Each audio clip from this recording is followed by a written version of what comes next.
ایران اسرائیل جنگ میں ایران کے کچھ تازہ بیانات سامنے آئے ہیں جس پر بات کرتے ہیں۔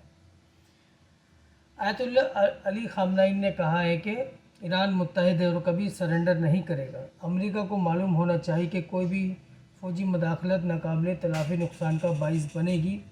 اسرائیل نے بڑی غلطی کی اور اسے اس کی سزا ضرور ملے گی۔ اسی طریقے سے علی بحرینی ایران کے سفیر جنیوا کے اندر انہوں نے کہا کہ ایران اسرائیل کی جارحیت کا سخت جواب دے گا۔ اگر امریکی فوجی اس جنگ میں شامل ہوئے تو ایران اس کا بھی جواب دے گا۔ اسی طرح ایران کی اقوام متحدہ مشن ایکس پوسٹ پر بیان آئے، کوئی ایرانی عہدیدار وائٹ ہاؤس کے دروازے پر گڑگڑانے نہیں جائے گا۔ ٹرمپ کی خامنہئی کو مارنے کی دھمکی بزدلانہ ہے۔ ایران دباؤ میں مذاکرات نہیں کرے گا اور ہر دھمکی کا مقابلہ کرے گا۔ تو آپ نے سارے بیانات کل 12 گھنٹے کے آج تک کے سنے اور اس سے آپ کو بخوبی اندازہ ہو گیا ہوگا کہ ایران پہلے سے مضبوط تر ہوتا جا رہا ہے۔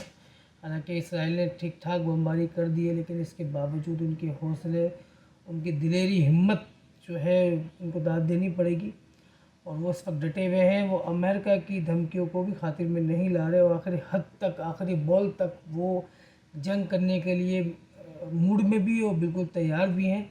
آگے دیکھتے ہیں کیا ہوتا ہے، کیا صرف امریکہ ان کو دھمکیوں سے ہی دبا لے گا یا پھر باقاعدہ آ کر کوئی کارروائی کرے گا۔ لیکن اس وقت ہمیں داد دینی پڑے گی، شاباشی دینی پڑے گی ایرانی قوم کو، ایرانی قیادت کو، کہ انہوں نے اتنے بڑی طاقت کو چیلنج کیا ہے اور بالکل بھی جھکنے کے ارادے نہیں، یعنی وہ امریکہ جو ہے ان کو اس طرح کے آپشن دے رہا ہے کہ جیسے کوئی اس کے لیے آگے چوٹی اور خود ہاتھی ہو، لیکن وہ بالکل بھی اس سے بھی مانگنے کے پوزیشن میں نہیں ہے اور ماشاءاللہ پہلے سے بھی زیادہ طاقتور اپنے آپ کو ظاہر کروا رہے ہیں۔